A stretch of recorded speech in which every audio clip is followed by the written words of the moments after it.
light, camera, jet. Wanglel mikop marum dangbu 𝗖𝗃𝗃𝗃𝗏𝗧 kuidri balai khidabdo thamanga hala thamari sugida ngari daga folk ngatane khoida saise Mama su ado pabungi mingsi khangjeninge guru thongam gose baite khunung sei sakpa ise makha chathadringaida khunung sei sida iche dagi bataiga matang tajaninge mayai leikai thamban satle baba hai matam da su khunung sei ji pura modure hai asengba original jidi chingaga haro haudo mit bang thorok bala babu umta leram de hai wari uma leba chingaga numidang wai gena matamda na mana thugalaga gumba sumai moina wana honare hai mayam je kamai tahan sige kamai na khunung sei je pamak na mut khidana bana ko phaja bane khoigi metai culture se aduna pupu khange mamangi Padma Shri award ni masu lai khidre mana ahal lora kanda ne aina chatli duso pupu dagi tam hoye aina panthui bisesa hujiki numidang wai gi atapa pena gi se pupu dai tam hobane maje ngam draba ai sai sene khana da tom da logo ma pallaga ne karom to hole me japta ai di mai je bang hare ai je hore go yam nungai che ado aina matang sina che dagi mu aina request tawjaningi sina ngasagi matam isai se asisu mataiga matang khudol tambiradi yam nungai ni ingagi nongjuda nokcharambi thamba chingda satpi ingelai adum akoigi advice ai sidi adum ahal laman oja guru myam dagi adum phangbiram gani aduda ichena hena tabi ning ba hai tare ma mangon dagi aina advice lauragadi haina khanjaba misaka leibra akhoba hairni hai mangon dagi manam tangang biradi amtang advice bibiradi na khanjar leine ado phangidre aduna adum baba gi khonjel dom tang tajaradi mana advice bibibado aduna dum pamjaise nang he cha kai edina hade kala di haire ne khangde IPS oidoine like mi kai sei film da su tongan ba industry da su ai je kitang khangbi ga de khoba ne gam harau gi budum da mama ai jam harawe ba jalbis mai phangi ga ne moina gam harau sa bado ingon da jam nungai ba dun jam nungai bi ahan sing je khoina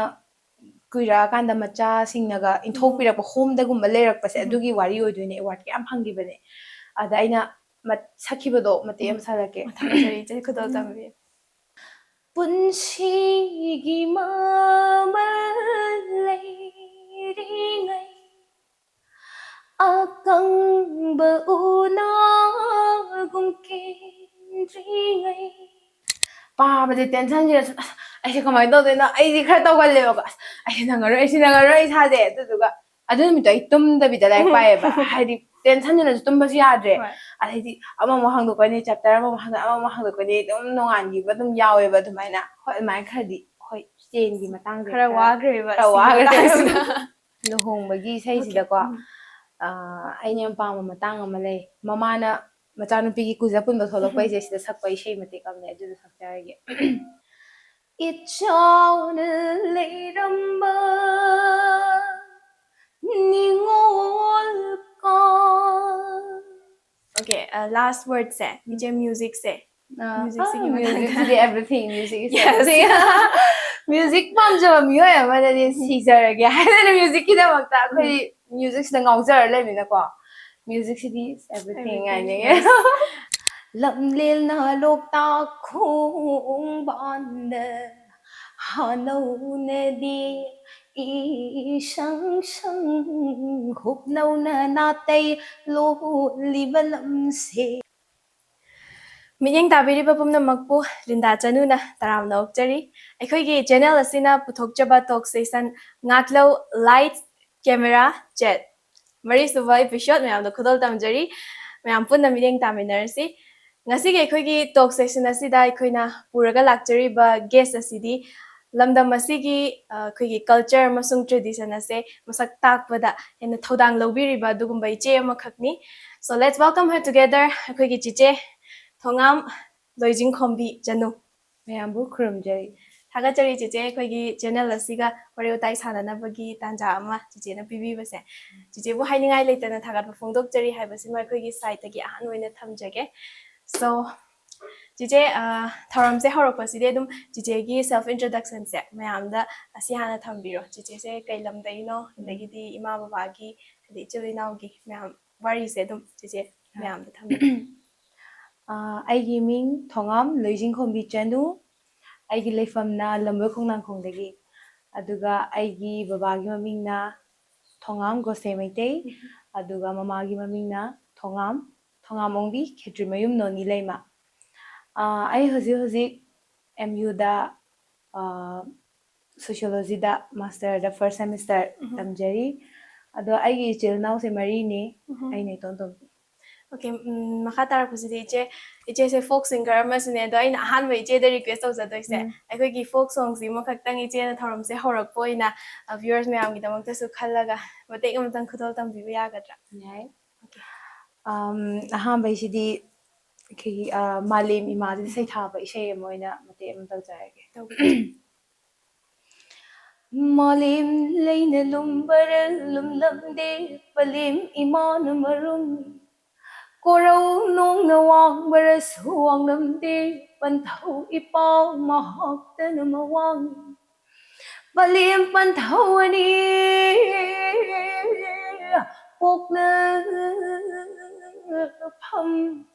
ꯄꯣꯛꯅꯐꯝ ꯂꯝꯗꯝ ꯄꯂꯦꯝ ꯏꯃꯥ ꯑꯣꯏꯕꯤꯅ ꯄꯨꯝꯅꯃꯛꯇꯒꯤ ꯃꯍꯦꯜꯂꯤ ꯄꯣꯛꯅꯐꯝ ꯂꯝꯗꯝ ꯄꯂꯦꯝ ꯏꯃꯥ ꯑꯣꯏꯕꯤꯕꯨ ꯋꯥꯡꯂꯦꯟ ꯃꯤꯀꯣꯞ ꯃꯔꯨꯝꯗꯪꯕꯨ ꯁꯩꯊꯥꯖꯔꯝꯒꯦ 이마오 깡레이 산나 웅마yon 라이네 타발람담네 깡레이 산나 웅마yon 라이네 달 타바디람담네 가왕가는 샹발람 nông bọc nông chấp tin mơ khai na yang cốc mơ rung thong ni lại na dal thaba di lam dam ni càng lấy chân na bung mơ yol ni lại na dal thaba di lam dam ni ꯌꯥꯝ ꯐꯖꯩ ꯏꯆꯦ ꯊꯥꯒꯠꯆꯔꯤ ꯍꯦꯛ ꯇꯥꯕꯗ ꯅꯨꯡꯁꯤꯕ ꯑꯃꯁꯨ ꯄꯣꯛꯑꯦꯕ ꯑꯗꯣ ꯏꯆꯦ ꯑꯩꯈꯣꯏꯒꯤ ꯉꯁꯤꯒꯤ ꯋꯥꯔꯤ ꯋꯥꯇꯥꯏꯁꯦ ꯍꯧꯔꯛꯄ ꯑꯣꯏꯅ ꯏꯆꯦꯗ ꯑꯩꯅ ꯑꯍꯥꯟꯕ ꯑꯣꯏꯅ ꯍꯪꯖꯅꯤꯡꯕ ꯋꯥꯍꯪꯁꯦ ꯏꯆꯦꯅ ꯁꯤꯒꯤ ꯂꯥꯏꯟꯁꯤꯗ ꯆꯪꯉꯛꯈꯤꯕꯁꯦ ꯁꯤꯒꯤ ꯃꯇꯥꯡꯗ ꯑꯩ ꯆꯦꯆꯦꯗꯒꯤ ꯈꯪꯖꯅꯤꯡꯉꯦ ꯏꯁꯩ ꯆꯪꯉꯛꯄꯁꯦ ꯍꯣꯏ ꯁꯤꯗꯤ ꯑꯩꯅ ꯒ꯭ꯌꯥꯟ ꯍꯦꯛ ꯇꯥꯔꯛꯄꯗꯣ ꯑꯩꯅ ꯒ꯭ꯌꯥꯟ ꯇꯥꯔꯛꯄꯗꯒꯤ ꯑꯗꯨꯝ ꯁꯛꯑ ꯂꯩꯔꯝꯃꯦ ꯍꯥꯏꯗꯤ ꯈꯣꯃꯥꯅ ꯍꯥꯏꯕꯗꯀꯣ ꯃꯥꯅ ꯄ꯭ꯔꯦꯒꯅꯦꯟ ꯑꯣꯏꯔꯤ ꯑꯩꯒꯤ ꯄ꯭ꯔꯦꯒꯅꯦꯟ ꯑꯣꯏꯔꯤꯉꯩ ꯃꯇꯝꯗ ꯏꯁꯩꯁꯦ ꯑꯗꯨꯝ ꯃꯃꯥꯁꯨ ꯏꯁꯩ ꯁꯛꯑꯦ ꯕꯕꯥꯁꯨ ꯏꯁꯩ ꯁꯛꯑꯦꯕ ꯄꯨꯂꯞ ꯑꯗ ꯏꯁꯩ ꯆꯠꯄꯁꯦ ꯑꯗꯨꯝ ꯄꯨꯔꯒ ꯆꯠꯂꯦ ꯑꯗꯨꯒ ꯍꯦꯛ ꯄꯣꯛꯂꯛꯑꯒ ꯑꯩꯁꯦ ꯊꯝꯐꯝ ꯂꯩꯇꯕꯗꯣ ꯌꯨꯝꯗꯁꯨ ꯑꯗꯨꯗꯨꯅ ꯑꯗꯨꯝ ꯄꯨꯔ ꯆꯠꯄꯗꯣ ꯑꯗꯨꯅ ꯑꯉꯥꯡ ꯃꯆꯥ ꯆꯍꯤ 3-4 ꯐꯝꯃꯒ ꯉꯝꯃꯛꯄꯩ ꯇꯥꯏꯃꯤꯡ ꯑꯗꯨꯋꯥꯏꯗꯒꯤ ꯑꯗꯨꯝ ꯃꯟꯗꯤꯂꯥ ꯄꯥꯏꯔꯒ ꯑꯗꯨꯝ ꯈꯦꯡꯉꯒ ꯑꯗꯨꯝ ꯁꯛꯄꯁꯦ ꯍꯧꯔꯝꯃꯦꯕꯀꯣ ꯑꯗꯒꯤ ISTVꯒꯤ ꯔꯦꯀꯣꯔꯗꯤꯡꯒꯨꯝꯕ ꯏꯝꯄꯦꯛꯀꯤꯒꯨꯝꯕ ꯊꯥꯗꯣꯔꯛꯄ ꯃꯇꯝꯗ ꯑꯩꯅ ꯑꯉꯥꯡ ꯑꯣꯏꯔꯤꯉꯩꯒꯤ ꯈꯣꯏꯕꯥꯒꯤ ꯔꯦꯀꯣꯔꯗꯤꯡꯗ ꯌꯥꯎꯋꯦꯕ ꯄꯤꯛꯇ꯭ꯔꯨ ꯄꯤꯛꯑꯒ ꯑꯗꯨꯝ ꯑꯗꯨꯅ ꯑꯩꯁꯦ ꯀꯩ ꯍꯥꯏꯗꯣꯏꯅꯣ ꯆꯍꯤꯁꯦ ꯑꯃ ꯍꯥꯏꯐꯝ ꯈꯪꯗ꯭ꯔꯦ ꯑꯗꯨꯝ ꯒ꯭ꯌꯥꯟ ꯑꯉꯥꯡ ꯇꯥꯔꯛꯄꯒ ꯑꯣꯏꯔꯤꯉꯩ ꯑꯗꯨꯝ ꯒ꯭ꯌꯥꯟ ꯁꯛꯑꯒ ꯁꯛꯑ ꯂꯩꯔꯝꯃꯦ ꯑꯣꯀꯦ ꯏꯆꯦ ꯑꯗꯣ ꯕꯕꯥꯒ ꯃꯃꯥꯒꯁꯨ ꯏꯁꯩ ꯁꯛꯑꯦ ꯍꯥꯏꯁꯦ ꯑꯗꯨꯝ ꯁꯤꯒꯤ ꯂꯥꯏꯟꯁꯤꯗ ꯑꯣꯏꯗꯣꯏꯔꯥ ꯁꯤꯒꯤ ꯃꯥꯅꯦ ꯃꯇꯥꯡꯗꯁꯨ ꯕꯕꯥꯗꯤ ꯒꯨꯔꯨꯅꯦ ꯐꯣꯛ ꯁꯣꯡꯒꯤ ꯍꯟꯗꯛ ꯀꯨꯏꯗ꯭ꯔꯤ ꯍꯟꯗꯛꯀꯤ ꯒꯧꯔ ꯆꯩꯔꯥꯎꯕꯗꯣ ꯑꯗꯨꯗ ꯂꯩꯈꯤꯗꯕ ꯌꯥꯝ ꯔꯤꯁꯦꯟꯠꯂꯤ ꯀꯣ ꯀꯨꯏꯗ꯭ꯔꯤ ꯕꯕꯥ ꯂꯩꯈꯤꯗꯕꯗꯣ ꯊꯥ 5 ꯍꯟꯗꯛ ꯊꯥ 4 ꯁꯨꯒꯤꯗ ꯉꯥꯏꯔꯤ ꯑꯗꯨꯒ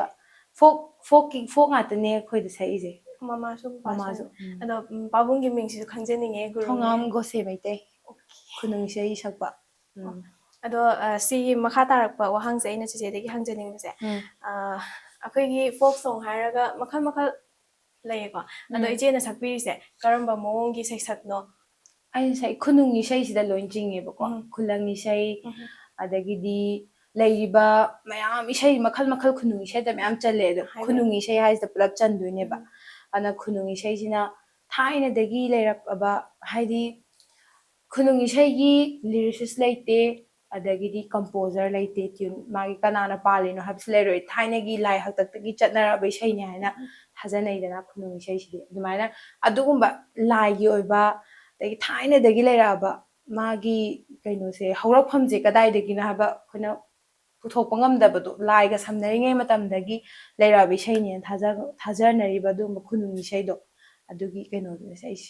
ꯌꯥꯝ ꯅꯨꯡꯉꯥꯏꯖꯩ ꯏꯆꯦ ꯑꯗꯣ ꯑꯩꯅ ꯁꯤꯗꯒꯤ ꯏꯆꯦꯗ ꯂꯥꯛꯆꯅꯤꯡꯕꯁꯦ ꯈꯨꯅꯨꯡ ꯏꯁꯩ ꯍꯥꯏꯔꯒ ꯅꯤꯡꯁꯤꯡꯉꯤꯉꯩꯁꯤꯗ ꯍꯥꯏꯕ ꯇꯥꯔꯦ ꯋꯥꯔꯤꯁꯦ ꯃꯈꯥ ꯆꯠꯊꯗ꯭ꯔꯤꯉꯩꯗ ꯈꯨꯅꯨꯡ ꯏꯁꯩꯁꯤꯗ ꯏꯆꯦꯗꯒꯤ ꯃꯇꯦꯛ ꯑꯃꯇꯪ ꯇꯥꯖꯅꯤꯡꯉꯦ ꯁꯤꯁꯨ ꯃꯌꯥꯝꯗꯣ ꯈꯨꯗꯣꯜ ꯇꯝꯕꯤꯌꯣ ꯏꯆꯦ ꯍꯣꯏ ꯈꯨꯅꯨꯡ ꯏꯁꯩꯁꯤꯗ ꯂꯣꯏ ꯆꯤꯡꯉꯦꯀꯣ ꯃꯌꯥꯝꯅ ꯑꯗꯨꯝ ꯈꯪꯅꯕ ꯏꯁꯩ ꯑꯃ ꯑꯣꯏꯅ ꯃꯇꯦꯛ ꯑꯃ ꯁꯛꯑꯒꯦ ꯈꯨꯗꯣꯜ ꯇꯝꯕꯤꯌꯣ ꯃꯌꯥꯏ ꯂꯩꯀꯥꯏ ꯊꯝꯕꯥꯜ ꯁꯥꯠꯂꯦ ꯈꯣꯏꯃꯨꯅ ꯏꯜꯂꯦ ꯈꯣꯏꯔꯥꯡꯕ ꯈꯣꯏꯃꯨꯅ ꯏꯜꯂꯦ ꯈꯣꯏꯔꯥꯡꯕ ꯏꯁꯥꯕꯤ ꯂꯥꯎ ꯂꯥꯎ ꯆꯠꯁꯤ ꯂꯥꯎ ꯀꯜꯂꯛꯄ ꯌꯥꯝꯃꯤ ꯀꯟꯖꯥꯎꯕ ꯌꯥꯝꯃꯤ ꯃꯥꯡꯗ ꯊꯥꯔꯣ ꯂꯥꯎ ꯌꯥꯝ ꯐꯖꯩ ꯑꯩ ꯉꯁꯥꯏ ꯍꯥꯏꯖꯈꯤꯕꯗꯣ ꯑꯗꯨꯝ ꯁꯤꯒꯨꯝꯕ ꯏꯁꯩꯁꯦ ꯍꯥꯏꯗꯤ ꯊꯥꯏꯅꯗꯒꯤ ꯑꯗꯨꯝ ꯑꯩꯈꯣꯏ ꯕꯣꯛ ꯍꯣꯏ ꯀꯔꯤ ꯍꯣꯏꯗ ꯇꯥꯔꯝꯕꯗꯗꯤꯀꯣ ꯍꯥꯏꯗꯤ ꯌꯥꯝ ꯀꯩ ꯍꯥꯏꯅꯤ ꯑꯁ ꯃꯣꯏ ꯑꯍꯟꯒꯤ ꯏꯁꯩꯁꯦ ꯇꯥꯅꯤꯡꯗꯦ ꯀꯥꯏꯅ ꯈꯜꯂꯝꯕꯗꯣ ꯍꯧꯖꯤꯛꯇꯤ ꯑꯗꯨꯝ ꯃꯌꯥꯝꯁꯨ ꯏꯟꯇꯔꯦꯁ ꯂꯩꯔꯕꯒꯤ ꯇꯥꯏꯞꯇꯀꯣ ꯍꯥꯏꯗꯤ ꯑꯗꯨꯝ ꯍꯧꯖꯤꯛꯀꯥꯟꯁꯤꯗꯤ ꯃꯌꯥꯝ ꯑꯩꯈꯣꯏꯒꯨꯝꯕꯁꯤꯁꯨ ꯑꯗꯨꯝ ꯄꯥꯝꯅꯔꯦ ꯑꯗꯨꯝ ꯏꯆꯦꯁꯨ ꯏꯁꯩꯁꯦ ꯁꯤꯒꯤ ꯂꯥꯏꯟꯁꯤꯗ ꯆꯪꯕꯤꯔꯤꯅꯦ ꯑꯗꯨꯝ ꯈꯪꯕꯤꯔꯝꯒꯅꯤꯕ ꯍꯥꯟꯅꯗꯤ ꯀꯩꯁꯨ ꯏꯟꯇꯔꯦꯁꯁꯦ ꯂꯩꯅꯔꯝꯗꯦꯕ ꯑꯗꯣ ꯍꯧꯖꯤꯛꯇꯤ ꯃꯌꯥꯝꯁꯤ ꯂꯣꯏ ꯄꯥꯝꯅꯔꯕꯒꯤ ꯇꯥꯏꯞꯇ ꯇꯧꯔꯛꯑꯦ ꯑꯗꯣ ꯁꯤꯒꯤ ꯃꯇꯥꯡꯁꯤꯗꯁꯨ ꯏꯆꯦꯒꯤ ꯃꯣꯠꯇꯤ ꯀꯔꯤ ꯂꯩ ꯍꯥꯏꯗꯤ ꯁꯤ ꯄꯥꯝꯅꯔꯛꯏꯁꯦ ꯑꯍꯥꯟꯕꯗꯗꯤꯀꯣ ꯕꯕꯥꯍꯣꯏꯅ ꯁꯨꯝ ꯍꯥꯏꯔꯝꯕꯗ ꯕꯕꯥꯍꯣꯏ ꯃꯇꯝꯗꯁꯨ ꯈꯨꯅꯨꯡ ꯏꯁꯩꯁꯦ ꯄꯨꯔꯥ ꯃꯨꯠꯂꯨꯔꯦ ꯍꯥꯏꯌꯦ ꯁꯨꯡꯇꯥ ꯃꯤꯅ ꯇꯥꯅꯤꯡꯗꯕꯗꯣ ꯑꯗꯒꯤꯗꯤ ꯈꯨꯅꯨꯡ ꯏꯁꯩꯒꯤ ꯍꯧꯔꯛꯐꯝꯁꯤꯗꯤ ꯄꯦꯅꯥꯅꯦꯕ ꯄꯦꯅꯥ ꯏꯁꯩꯁꯤꯅꯦꯕ ꯄꯦꯅꯥꯒꯤ ꯑꯁꯦꯡꯕ ꯑꯣꯔꯤꯖꯤꯅꯦꯜꯁꯤꯗꯤ ꯆꯤꯡꯉꯒ ꯍꯥꯏꯔꯣ ꯍꯧꯗꯣꯛ ꯃꯤꯠ ꯄꯥꯡꯊꯣꯔꯛꯄꯗ ꯕꯥꯕꯨ ꯑꯝꯇ ꯂꯩꯔꯝꯗꯦ ꯍꯥꯏꯕ ꯋꯥꯔꯤꯒꯨꯝꯕ ꯂꯩꯌꯦꯕ ꯆꯤꯡꯉꯒ ꯑꯣꯔꯤꯖꯤꯅꯦꯜꯁꯤꯗꯤ ꯑꯗꯨꯛꯀꯤ ꯃꯇꯤꯛ ꯆꯤꯡꯉꯒ ꯁꯛꯑꯦꯕ ꯑꯗꯨꯗ ꯑꯩꯈꯣꯏ ꯕꯥ ꯍꯣꯏꯅ ꯇꯧꯔꯛꯄ ꯃꯇꯝꯗ ꯃꯤꯁꯤꯗ ꯀꯃꯥꯏꯅ ꯇꯥꯅꯤꯡꯅꯕꯗꯣ ꯀꯃꯥꯏꯅ ꯇꯧꯁꯤꯒꯦꯅ ꯃꯣꯏꯅ ꯈꯟꯅꯔꯀꯥꯟꯁꯤꯗ ꯈꯨꯅꯨꯡ ꯏꯁꯩ ꯕꯤꯠ ꯍꯥꯏꯕ꯭ꯔꯥ ꯑꯃ ꯍꯥꯏꯌꯦꯕꯅ ꯍꯥꯏꯕꯗꯣ ꯃꯥꯒꯤ ꯀꯤꯁꯦꯠ ꯑꯃ ꯃꯥꯅ ꯃꯇꯝꯗꯨꯗ ꯃꯨꯟꯅ ꯈꯜꯂ ꯀꯥꯟꯁꯤꯗ ꯅꯨꯃꯤꯗꯥꯡ ꯋꯥꯏꯒꯤ ꯀꯥꯏꯅ ꯁꯛꯄꯁꯦ ꯊꯥꯏꯅꯒꯤ ꯑꯁꯦꯡꯕꯗꯣ ꯇꯥꯎꯔꯗꯤ ꯀꯅꯥꯝ ꯇꯥꯅꯤꯡꯉꯔꯣꯏꯕ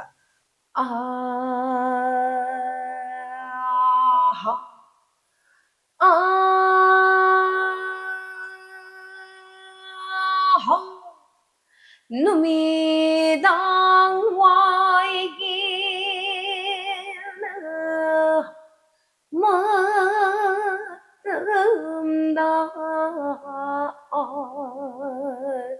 ꯁꯛꯂꯦ ꯍꯥꯏꯕꯁꯤ ꯀꯅꯥꯝ ꯇꯥꯅꯤꯡꯗꯕꯗꯨꯅ ꯀꯃꯥꯏꯅ ꯃꯌꯥꯝꯅ ꯇꯥꯍꯟꯁꯤꯒꯦꯅ ꯃꯣꯏꯅ ꯍꯣꯠꯅꯔꯛꯄ ꯃꯇꯝꯗ ꯕꯤꯠꯁꯦ ꯈꯤꯇꯪ ꯊꯨꯒꯠꯂꯒ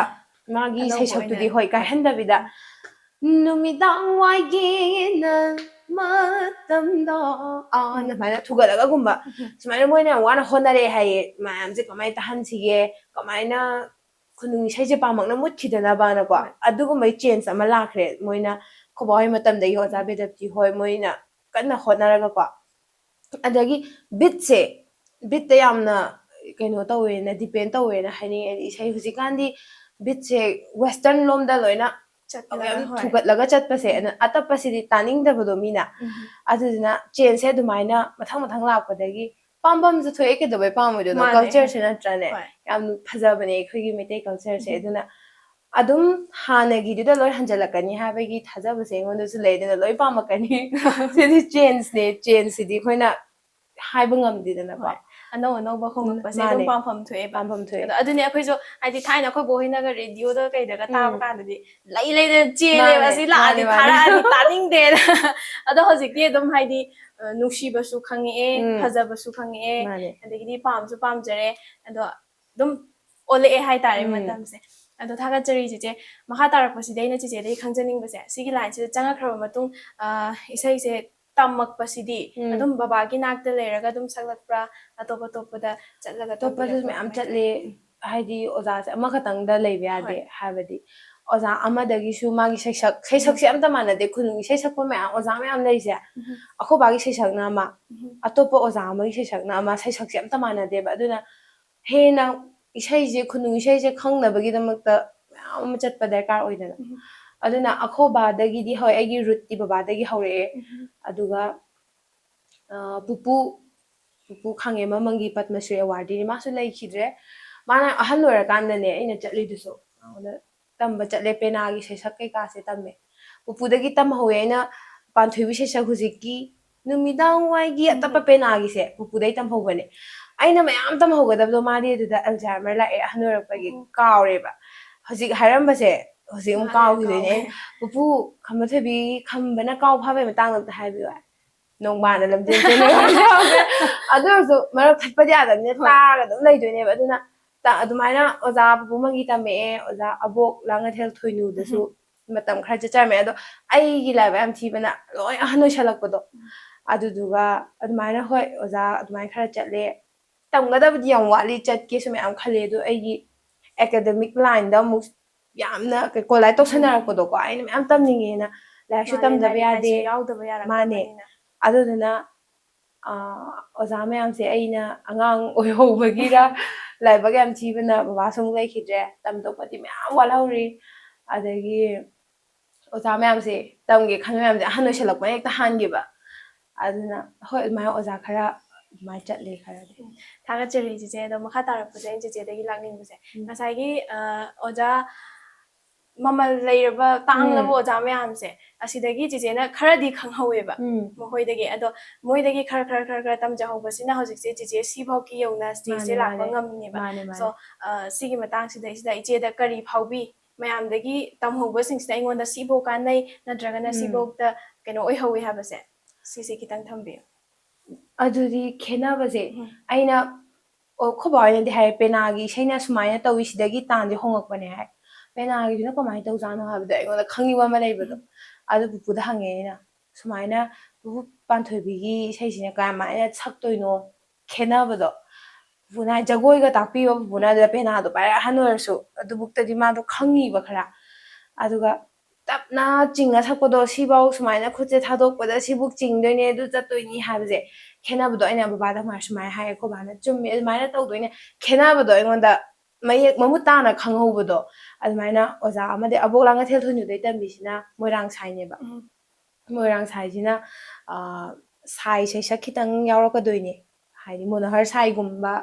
leidana ko adugumba je khara mix tawtholaktoine ba gauriya khara changi edudana moirang sai sidana adumba makhal do adu makhal je haidi aina tamdadi khangoidoine ba chindadi khenai di haga ina khenawa poto kaino habado practically engoda khanghobado hoi adugidi laiba yam phai tambasina mayam oza makhal mayam chatpase aidi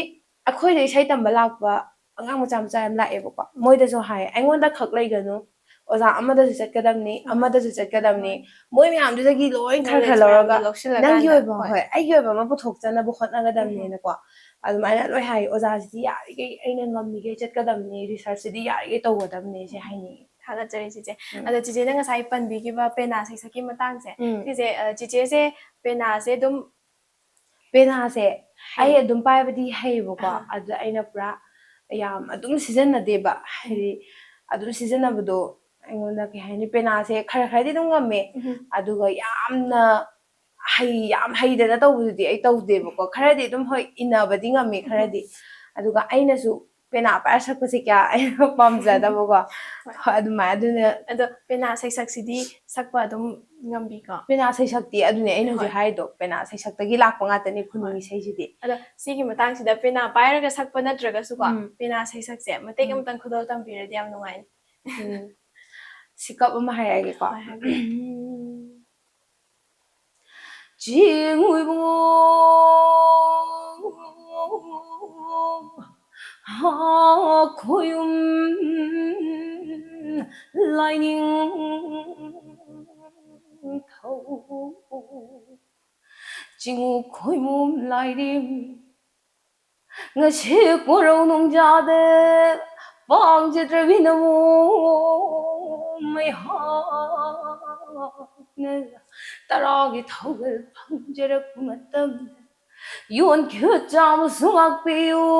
lan khib cham su kan biu haide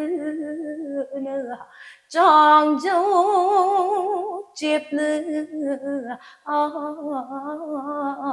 punim jing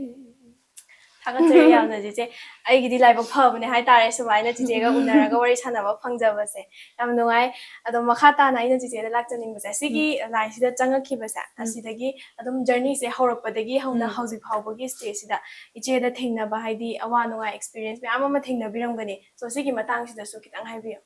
अवा नुंगाइ experience से आइगी ओइनदि इसाइगा खेनाबसे म्यामना अदुम हाइगे like तंबा छात्रा मगा इसाई जगोय तौबा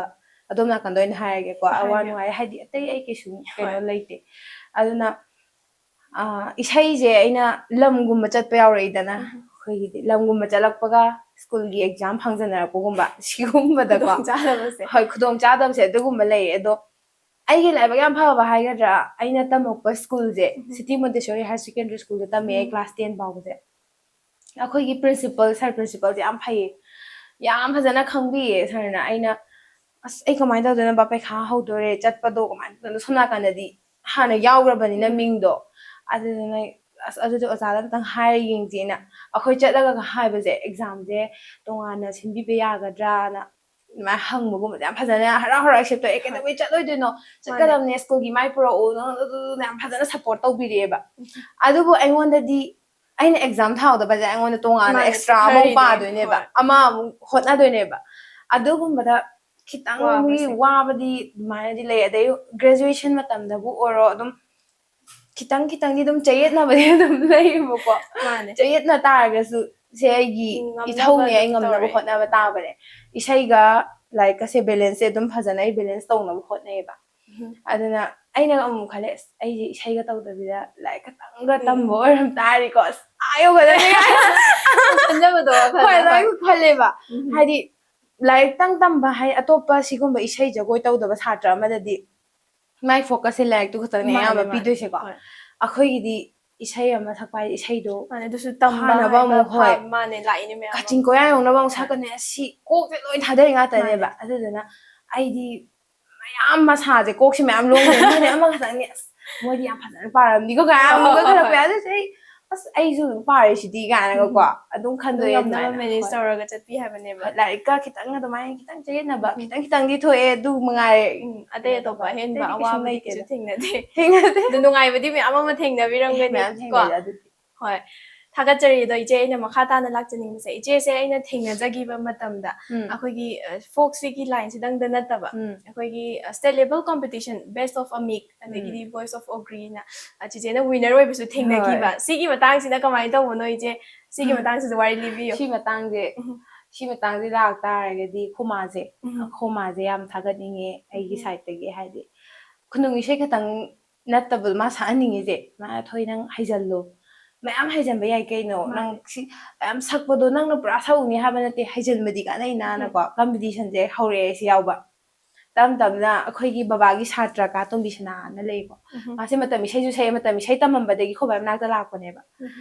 अदुदा माना तंबीबनेबा मतम isei जे सम एंगोंदा Sunday खुदिंग class तौवे बाबागे अदुदा मयाम चखरकांदा सम चाका दुम चाइबा खोइदा दुम लैबदो याम फ्री होइना दुम लैये अदुदा थोइ isei तंबीगे लाओन हावने से पारगा को क्वाइ फर्स्ट दा एंगोंदा तंबीबसे खंगना खंगहौदे को तौसे तंबीबा अदु सम साए ए नंग यानिने सकपा कनो खोलिक के कादो केम यावसलक्ते मतम isei sakpadasु ha अदि ए अदु केम खंगपोते को सओना अदि इकाइ बजाम खंगे खांगोरिंगदा मी अमना सओ हाइरा सकतोरे बैसे दुदुगा मथंगदगी सम कंपटीशन लाए इराबोट की कंपटीशन जे को कंपटीशन जे यावसनजिरा ना हाय खोमने यावसलो तमो तो बिसनादा तंबिरामो जानो बिसे नंग अमते यावहलो ना फॉर्म जे पुरा लाए अदुगी मता अदुमाइना लेबानिंग मिसै तंबिरकपसिदा आइगोंदा लाकपा एक्सपीरियंस तो ए तोंगा तोंगा माने कंपटीशन की सरक्तोनिना फजाना बसोंग सलकदोइनेबा अदुदुना ꯑꯩꯁꯦ ꯑꯗꯨꯗꯒꯤ ꯑꯗꯨꯃꯥꯏꯅ ꯀꯝꯄꯤꯇꯤꯁꯟꯁꯦ ꯌꯥꯎꯔꯛꯄꯗꯩ ꯁꯨꯝ ꯇꯝꯕꯗꯣ ꯑꯗꯨꯗꯩꯅꯦꯕ ꯑꯩꯅ ꯃꯇꯝ ꯏꯁꯩꯒꯨꯝꯕ ꯂꯥꯏꯠ ꯃ꯭ꯌꯨꯖꯤꯛꯀ ꯁꯛꯄ ꯈꯔ ꯍꯩꯔꯛꯏꯁꯦ ꯑꯗꯨꯃꯥꯏꯅ ꯀꯝꯄꯤꯇꯤꯁꯟꯗꯗꯤ ꯌꯥꯝ ꯌꯥꯎꯋꯦ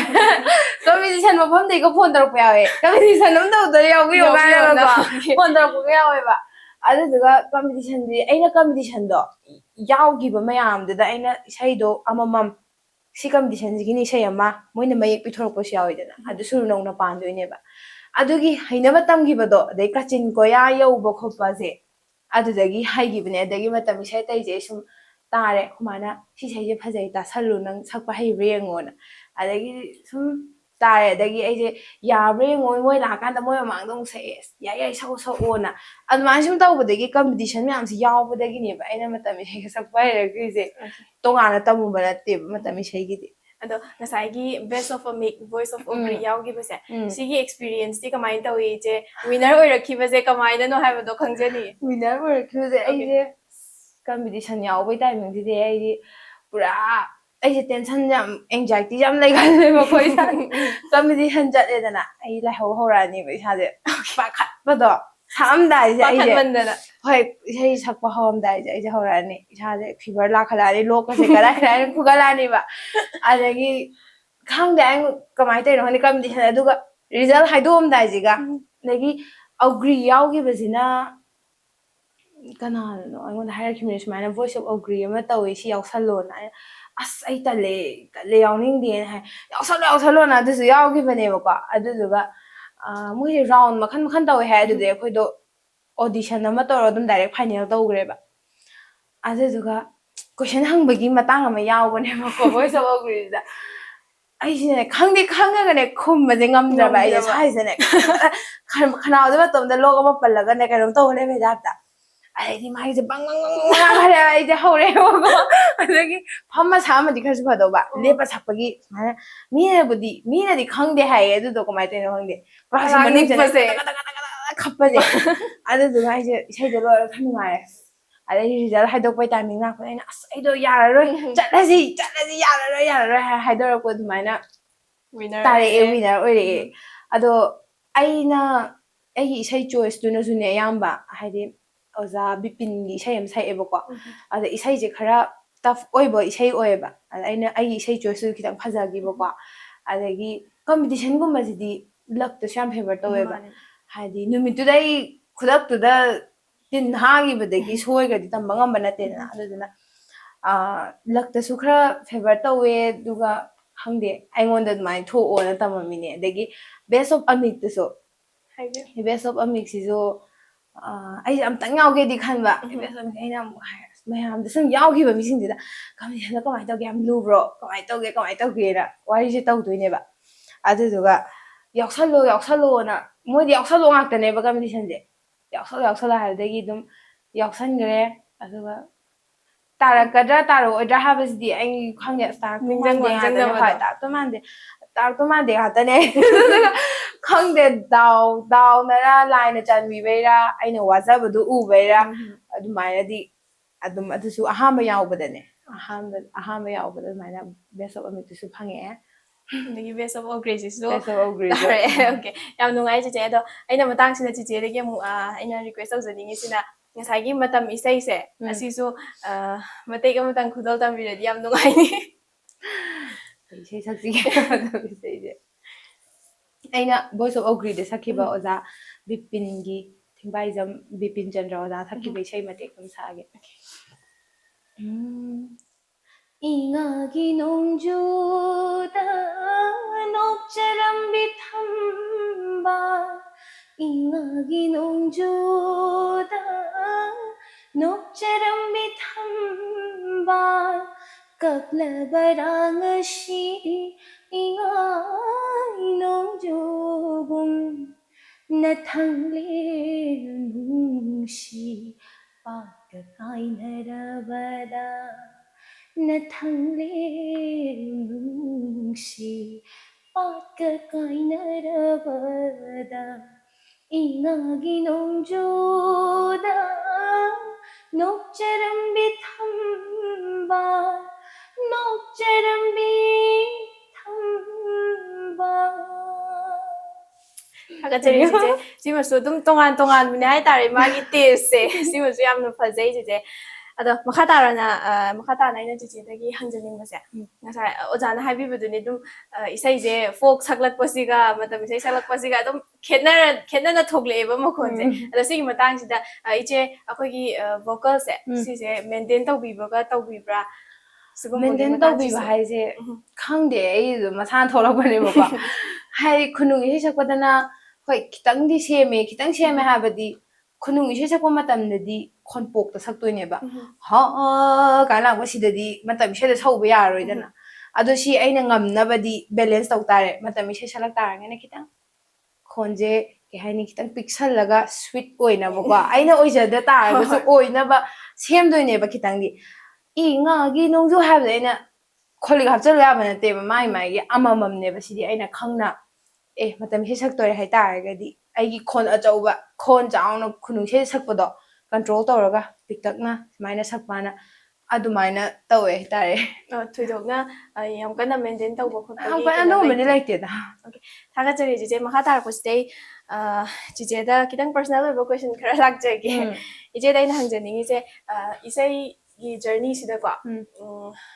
ꯏꯆꯦꯅ ꯈ꯭ꯋꯥꯏꯗꯒꯤ ꯄꯥꯝꯖꯅ ꯁꯛꯄ ꯏꯁꯩ ꯁꯩꯍꯦꯛ ꯁꯤꯒꯨꯝꯕꯒ ꯂꯩꯕ꯭ꯔꯥ ꯈꯨꯅꯨꯡ ꯏꯁꯩꯗ ꯍꯣꯏ ꯈꯨꯅꯨꯡ ꯏꯁꯩ ꯑꯣꯏꯔꯁꯨ ꯃꯇꯝ ꯏꯁꯩ ꯑꯣꯏꯔꯁꯨ ꯌꯥꯏ ꯑꯗꯨꯝ ꯏꯆꯦꯅ ꯄꯥꯝꯖꯅ ꯁꯛꯄ ꯏꯁꯩ ꯍꯥꯏꯇꯥꯔꯦ ꯄꯥꯝꯖꯅ ꯁꯛꯄ ꯏꯁꯩ ꯍꯥꯏꯇꯥꯔꯗꯤ ꯑꯩꯒꯤ ꯆꯤꯡꯗ ꯁꯥꯠꯄꯤꯁꯦ ꯌꯥꯝ ꯄꯥꯝꯃꯦ ꯄꯥꯝꯖꯅ ꯁꯛꯄ ꯏꯁꯩꯁꯦ ꯁꯤꯁꯤꯁꯨ ꯃꯌꯥꯝꯒꯤ ꯑꯩꯈꯣꯏꯒꯤ ꯚ꯭ꯌꯨꯋꯔꯁ ꯃꯌꯥꯝꯒꯤꯗꯃꯛꯇ ꯈꯜꯂꯒ ꯍꯥꯏꯇꯥꯔꯦ ꯁꯤꯁꯨ ꯃꯇꯦꯛ ꯑꯃꯇꯪ ꯈꯨꯗꯣꯜ ꯇꯝꯕꯤꯌꯨ ꯆꯤꯡꯗ ꯁꯥꯠꯄꯤ ꯏꯉꯦꯂꯩ ꯆꯤꯟꯅꯗꯅ ꯀꯦꯟꯈꯤꯕ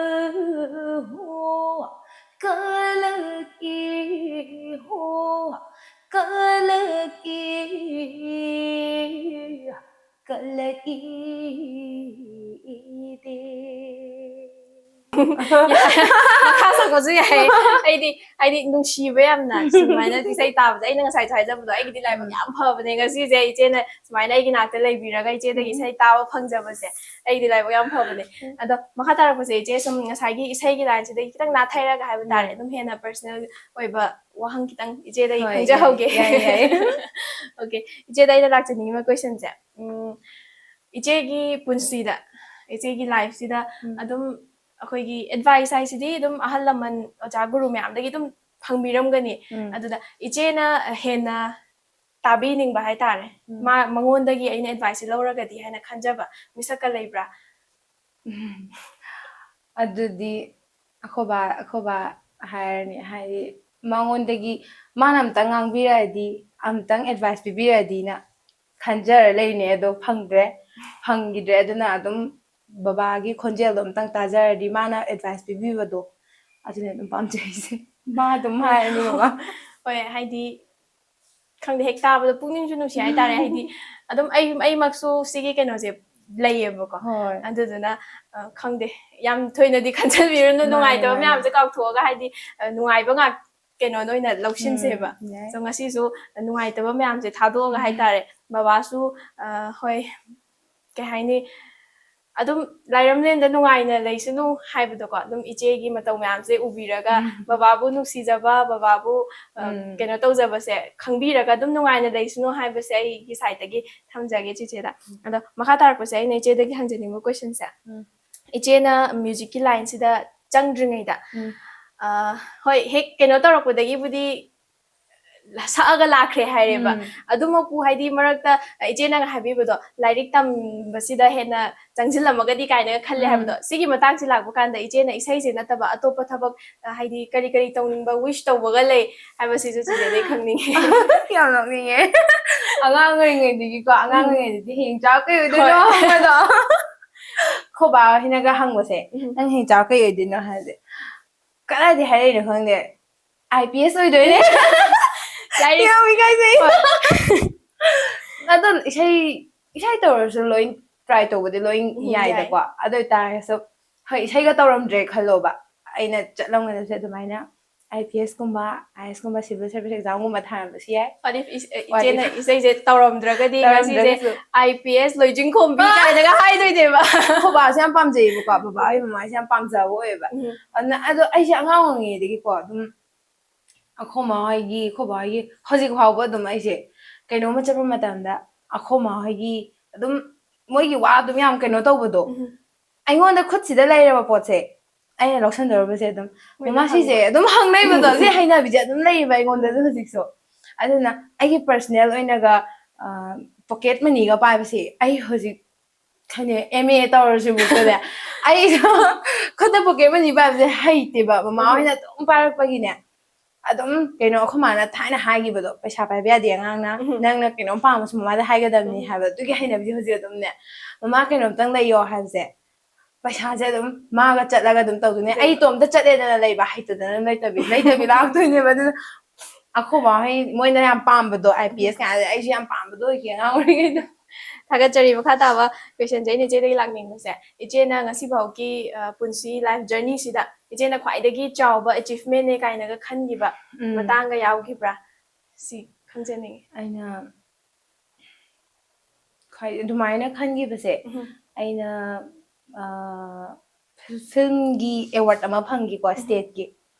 ꯑꯗꯨꯒꯤꯁꯦ ꯑꯁꯦꯡꯕ ꯏꯔꯜꯂꯅ ꯐꯤꯜꯝ ꯑꯃ ꯂꯩꯌꯦꯀꯣ ꯑꯗꯨꯗ ꯑꯩꯅ ꯁ꯭ꯇꯦꯠꯀꯤ ꯕꯦꯁ ꯐꯤꯃꯦꯜ ꯄ꯭ꯂꯦꯕꯦꯛ ꯁꯤꯡꯒꯔ ꯇꯥꯈꯤꯕ ꯑꯗꯨꯗꯣ ꯌꯥꯝ ꯍꯔꯥꯎꯑꯦ ꯍꯥꯏꯕꯗꯤ ꯑꯩꯁꯦ ꯐꯤꯜꯝꯒꯤ ꯂꯥꯏꯟꯗꯁꯨ ꯍꯥꯏꯗꯤ ꯈꯣꯡꯁꯦ ꯈꯤꯇꯪ ꯊꯥꯡꯖꯟꯖꯔꯁꯨ ꯃꯥꯏ ꯄꯥꯛꯄ ꯑꯃ ꯃꯆꯥ ꯑꯃꯗꯤ ꯐꯪꯖꯔꯦ ꯀꯥꯏꯅ ꯈꯟꯕꯗꯣ ꯈꯨꯅꯨꯡ ꯏꯁꯩ ꯁꯤꯗꯤ ꯑꯗꯨꯝ ꯁꯛꯑꯒꯁꯨ ꯂꯥꯛꯑꯦ ꯑꯩꯅ ꯍꯟꯊꯅ ꯌꯦꯡꯕꯗꯤ ꯅꯠꯇꯕ ꯑꯦꯆꯤꯞꯃꯦꯟꯗꯤ ꯑꯗꯨꯝꯗꯤ ꯐꯪꯉꯦ ꯑꯗꯨꯗ ꯐꯤꯜꯝꯗꯁꯨ ꯇꯣꯉꯥꯟꯕ ꯏꯟꯗꯁꯇ꯭ꯔꯤ ꯑꯃꯗꯁꯨ ꯑꯩꯁꯦ ꯈꯤꯇꯪ ꯈꯪꯕꯤꯔꯦ ꯀꯥꯏꯅꯗꯤ ꯈꯣꯕꯥ ꯍꯣꯏꯅꯒ ꯌꯥꯝ ꯍꯔꯥꯎꯈꯤꯕꯗꯨꯗ ꯃꯃꯥ ꯍꯣꯏꯁꯦ ꯌꯥꯝ ꯍꯔꯥꯎꯋꯦꯕ ꯏꯆꯥꯅꯨꯄꯤ ꯁꯨꯃꯥꯏꯅ ꯐꯪꯉꯦ ꯀꯥꯏꯅ ꯃꯣꯏꯅꯒ ꯌꯥꯝ ꯍꯔꯥꯎꯖꯕꯗꯣ ꯑꯩꯉꯣꯟꯗꯁꯨ ꯌꯥꯝ ꯅꯨꯡꯉꯥꯏꯕꯗꯨ ꯌꯥꯝ ꯅꯨꯡꯉꯥꯏꯈꯤꯌꯦ ꯊꯥꯒꯠꯆꯔꯤ ꯑꯗꯨꯒꯤ ꯏꯁꯩꯁꯦ ꯀꯩ ꯏꯁꯩ ꯑꯣꯏꯗꯣꯏꯅꯣ ꯁꯤꯁꯨ ꯈꯪꯖꯅꯤꯡꯉꯤ ꯇꯥꯏꯇꯜ ꯁꯣꯡꯅꯦ ꯑꯁꯦꯡꯕ ꯏꯔꯜ ꯍꯥꯏꯕ ꯐꯤꯜꯝꯁꯤꯒꯤ ꯑꯍꯟꯁꯤꯡꯁꯦ ꯑꯩꯈꯣꯏꯅ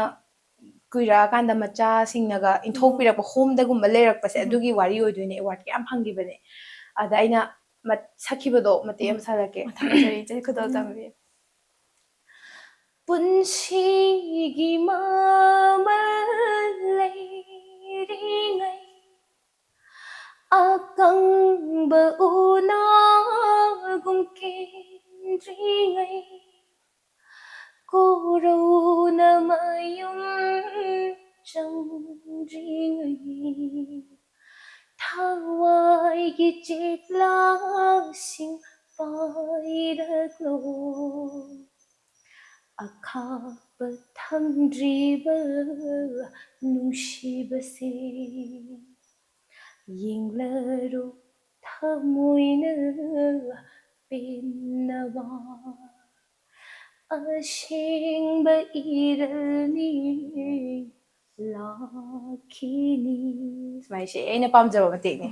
ꯑꯁꯦꯡꯕ ꯏꯔꯜꯅꯤ ꯍꯥꯏꯗꯤ ꯃꯥꯏ ꯃꯆꯥꯁꯤꯡꯗꯣ ꯃꯥꯅ ꯍꯣꯝꯗꯒꯤ ꯁꯤꯔꯝꯗꯥꯏꯗꯨꯗ ꯃꯥꯏ ꯋꯥꯈꯜꯗ ꯁꯛꯄ ꯏꯁꯩ ꯑꯣꯏꯗꯣꯏꯅꯦꯕ ꯑꯩꯒꯤ ꯑꯁꯦꯡꯕ ꯏꯔꯜꯅꯤ ꯏꯆꯥꯁꯤꯡꯗꯣ ꯑꯃꯨꯛ ꯂꯥꯛꯈꯤꯅꯤꯅ ꯃꯥꯅ ꯁꯛꯆꯕꯅꯦꯕ ꯊꯥꯒꯠꯆꯔꯤ ꯏꯆꯦ ꯐꯁꯨ ꯌꯥꯝ ꯐꯖꯩ ꯍꯥꯏꯗꯤ ꯇꯥꯕꯗ ꯄꯨꯛꯅꯤꯡ ꯅꯨꯡꯁꯤꯌꯦ ꯋꯥꯔꯤꯁꯤꯁꯨ ꯇꯥꯕ ꯃꯇꯝꯗ ꯐꯤꯂꯝꯁꯤꯃꯛꯇꯤ ꯑꯩ ꯏꯁꯥꯃꯛꯇꯤ ꯌꯦꯡꯖꯗ꯭ꯔꯤ ꯑꯗꯨꯕꯨ ꯑꯗꯨꯝ ꯅꯨꯡꯁꯤꯔꯝꯒꯗꯧꯕ ꯃꯥꯜꯂꯦ ꯌꯥꯝ ꯅꯨꯡꯁꯤ ꯃꯣꯏꯁꯦ ꯑꯦꯋꯥꯔꯗꯀꯤ ꯑꯣꯏꯅ ꯅꯝꯕꯅꯦ ꯌꯥꯝꯅ ꯀꯃꯔꯁꯤꯌꯦꯜ ꯂꯣꯝꯗꯗꯤ ꯆꯠꯇꯕ ꯃꯥꯜꯂꯦ ꯑꯗꯨꯒꯤ ꯐꯤꯜꯝꯁꯦ ꯑꯗꯨꯃꯥꯏꯅ ꯇꯧꯋꯦ ꯑꯩꯅ ꯏꯆꯦꯗꯒꯤ ꯃꯈꯥ ꯇꯥꯅ ꯑꯃꯨꯛ ꯍꯪꯖꯅꯤꯡꯕ ꯀꯣꯏꯁꯟꯁꯦ ꯑꯗꯨꯝ ꯏꯆꯦꯒꯤ ꯂꯥꯏꯐ ꯖꯔꯅꯤꯁꯦ ꯑꯁꯤꯗꯩꯁꯤꯗ ꯈ꯭ꯋꯥꯏꯗꯒꯤ ꯆꯥꯎꯅ ꯌꯥꯝ ꯀꯟꯅ ꯍꯣꯠꯅꯈꯤꯕ ꯃꯇꯥꯡ ꯍꯥꯏꯕ ꯇꯥꯔꯦ ꯁ꯭ꯇ꯭ꯔꯒꯜ ꯁꯤꯗꯤ ꯀꯔꯝꯕ ꯃꯇꯥꯡꯗ ꯑꯣꯏ ꯍꯣꯠꯅꯈꯤꯕꯁꯦ ꯍꯣꯠꯅꯕꯗꯤ ꯑꯗꯨꯝ ꯍꯣꯠꯅꯩꯌꯦ ꯑꯉꯥꯡ ꯑꯣꯏꯔꯤꯉꯩꯗꯒꯤꯀꯣ ꯑꯗ ꯑꯩꯅ 10-12 ꯂꯥꯛꯄꯩ ꯃꯇꯥꯡꯁꯦ ꯁ꯭ꯋꯥꯏꯁꯤꯗ ꯈꯔꯗꯤ ꯍꯦꯟꯅ ꯍꯣꯠꯅꯩ ꯍꯣꯠꯅꯕꯗꯤ ꯑꯗꯨꯝ ꯍꯣꯠꯅꯔꯛꯑꯦ ꯍꯥꯏꯗꯤ ꯆꯨꯝꯅꯒꯤ ꯃꯤ ꯑꯃ ꯑꯉꯥꯡ ꯁꯥꯇ꯭ꯔ ꯑꯃꯅ ꯍꯣꯠꯅꯕꯗꯨꯒ ꯑꯩꯒꯗꯤ ꯑꯩꯅ ꯍꯦꯟꯅ ꯂꯦꯕꯔꯁꯦ ꯊꯥꯗꯗꯣꯏꯅꯦꯕ ꯑꯩꯒꯤꯗꯤ ꯑꯃꯁꯨ ꯆꯠꯇꯣꯏꯅꯤꯅ ꯑꯗꯨꯅ ꯍꯣꯠꯅꯕꯗꯤ ꯌꯥꯝ ꯍꯣꯠꯅꯔꯛꯑꯦ ꯑꯗꯨꯅꯦ ꯒ꯭ꯔꯦꯖꯨꯑꯦꯁꯟ ꯇꯝꯃꯛꯄ ꯃꯇꯝꯗꯁꯨ ꯂꯥꯏꯔꯤꯛꯁꯤꯗꯤ ꯆꯥꯎꯔ ꯁꯨꯝ ꯂꯨꯈꯠꯂꯛꯇꯣꯏꯅꯤ ꯂꯥꯏꯗꯤ ꯂꯥꯏꯊꯔꯛꯇꯦꯗꯅ ꯑꯗꯨꯅ ꯍꯣꯠꯅꯕꯗꯤ ꯑꯗꯨꯝ ꯍꯣꯠꯅꯩ ꯌꯥꯝꯅ ꯆꯦꯂꯦꯟꯖꯤꯡ ꯑꯣꯏꯕ ꯄꯥꯔꯠ ꯍꯥꯏꯕ ꯇꯥꯔꯦ ꯍꯥꯏꯗꯤ ꯑꯁꯤ ꯃꯇꯥꯡꯁꯤꯗꯤꯀꯣ ꯑꯩꯗꯤꯅ ꯈꯟꯈꯤꯕꯁꯦ ꯍꯣꯠꯅꯈꯤꯕꯁꯦ ꯍꯣꯏ ꯑꯩꯅ 10 ꯊꯥꯔꯛꯄꯩꯁꯦ ꯑꯍꯥꯟꯕ ꯑꯦꯛꯖꯥꯝꯅꯤꯗꯅ ꯃꯌꯥꯝ ꯌꯥꯝ ꯄꯥꯈꯠꯅꯩꯗꯅ ꯌꯥꯝ ꯆꯥꯎꯅ 10-12ꯁꯦ ꯇꯨꯞꯁꯤꯗ ꯈꯤꯇꯪꯗꯤ ꯐꯔꯦ 10ꯁꯤꯗ ꯈꯤꯇꯪꯗꯤ ꯍꯣꯏ ꯁ꯭ꯋꯥꯏ ꯃꯇꯥꯡꯁꯦ ꯌꯥꯝꯁꯨ ꯄꯥꯈꯠꯈꯤ ꯑꯗꯨꯒ ai do mar ta ga isai ga chat pine dam pai kha gi marak se exam gi marak jam sang jam gap lai da na adu da pakhala ju chat ba de ha ai do hai akhoi mung di isai gi family ni na kwa adagi mina hana isai du exam lai tringai da hana loksan gra bi isai ne adu di ai ni ko mai na tok khopani adagi di exam gap har lai ba di ai manage to loi na ko adagi home science kaudri home science ko ni mi je home science ni mi je only ama khatang suti lai ba adu ni mi je di date 28 ta ba ne lo home cha thoe ba ko isai so ko se exam hoi no ala ga exam ne ba no ma khatang suti lai dai di isai sa to ba lo home se lo home cha halak pa se di khadi thing da na adu ga ai je yum halak pa ga akho mana chak thong bi gre ai je phiro cha hong do lai duk se tha tha do ma ga ai je lai pa re ba ko pa ba de tension je ai je kamai do de na ai je khar taw gal le ba ai na ngar ai sa de tu ga adu mi dai tum da bi da lai pa e ba hai di tension je na tum ba si ya de ai di ama mo hang do ko ni chapter ama mo hang do ko ni dum no an gi ba dum yaw e ba du mai na hoi mai khar di hoi chen gi matang de khara wa gre ba Tagachari, ije ngasai luhongbagi isai sakpagi matang ju mu ije na panbire do isai se luhongbagi isai sizu kamai tawbuna haibdo dum khangdi khangabane do aina ije dagi oiba tongan tajadingwa masu phawgreba ko so si masu haidi ije na khaidagi pamjaba part tagi haiba tare adum luhongba hairaga mai magi tangkak leiribani da ije na pamjaba part amma mayamgi damakta su khudol tambiramo aina su request tawjare luhongbagi isai sida ko aina pam matang ama lei mamana machanupi gi kuja pun ba tholok pai je sida sakpai shei mate kamne adu sakjage ichauna leiramba ningol ka imomna leiramba sangai se hong horani ngashidai chatlot ko lang le nung shibi pan thau sangai thau do lam chatlot ko lang le nung shibi simte gisage Tagachari jije ado akhoi matam se sisu sum loisilakpani na wari sisu loisinabagi tanja du lae haiba tare do ije loisindringai sai ne ije da hangja hongningba ije da opinion la hongningba part ama khak yawe ba ko so wari se wahang oina lakjadoine ije ko ado aina ije da word ahom khak haijarake aduga ije na ije gi oiba opinion word sida phongdok piramo ado ai word se hangba haujarage haiba haujarage sorry ahan word se ije oja se sigi matang de ije gi oiba opinion oja ise khwaidagi athoiba profession amane na hainingi khwaidagi athoiba ishor gi mathangda imai pa mathangda oja se khwaidagi maru oiba kama haidena profession ya maru oiba profession ne hani Tagachari ije anisuba word se ije instrument se instrument jisu hoi achauba kaino mane role ama lawri ni ko haidi jagoi isai ama tarku matamne instrument yaudaba yade instrument jisu ya maru oiba kaino role ama ne man play tarish okay last word se ije music se music everything music is everything music pamjaba miyo ama de sijarage haidena music kida makta khoi music sida ngaujar lemina ko music is everything I think ado Tagachari ije ga ngasi ekhoi ga wari watai sanana bagi matam bibi base aina su haijakre ije amuka hana su thagat pa phongdok chari haibase su phongdok chari wari sana phongbase Tagachari so ije thoram se loisilak poina loisandringai gi mamang sida su ije dagi aroiba isai amakak mayamgi khudol tambiramu haibase thamjage moirang sai dei matem sanglage ko yengu yengu ipu ipu yengu yengu ipu lam lel na lok ta khung ban de hanau ne di ꯏꯁꯪ ꯁꯪ ꯍꯨꯞꯅꯧꯅ ꯅꯥꯇꯩ ꯂꯣꯜꯂꯤꯕ ꯂꯝꯁꯦ ꯀꯥꯎꯔꯦꯜ ꯁꯔꯨ ꯆꯥꯔꯤꯕ ꯂꯝꯁꯦ ꯊꯣꯏꯕꯤ ꯄꯨꯛꯅꯤꯡ ꯅꯨꯡꯉꯣꯜꯂꯦꯗ ꯌꯦꯡꯉꯨ ꯌꯦꯡꯉꯨ 이쁘 이쁘 Thank you. 다가저리 이제 좀 더 삭락고 한다면 로실락고시다 뭐 이제나 저거에 사라가 삭락고 상대 아무게 해나 이제 이사이지죠 농시버기 마탁지대시다 이사이제 강대 아무게는 먹은지 하베 하이따레 다가저리 이제 so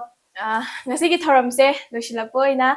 matang swaisidaisida mayamdagi kainanaba yathangdo lawjarage so ije matung tarakpada so ije amuka thengnaba ngabo ise dagatjari ngasi thoram asibu yengbiriba hawdagi loiba phawba mideng tabiriba pumnamakpusu Linda Chanuna Royboina Thagaba Phongdokjari aduga matung tarakpa video dasu mayamna hena sat khangbiba mayamna pambiba guest singa phaminaba ngamba oijage ngasigi oinadi matang swaisida kainarasi. Bye, see you in the next video.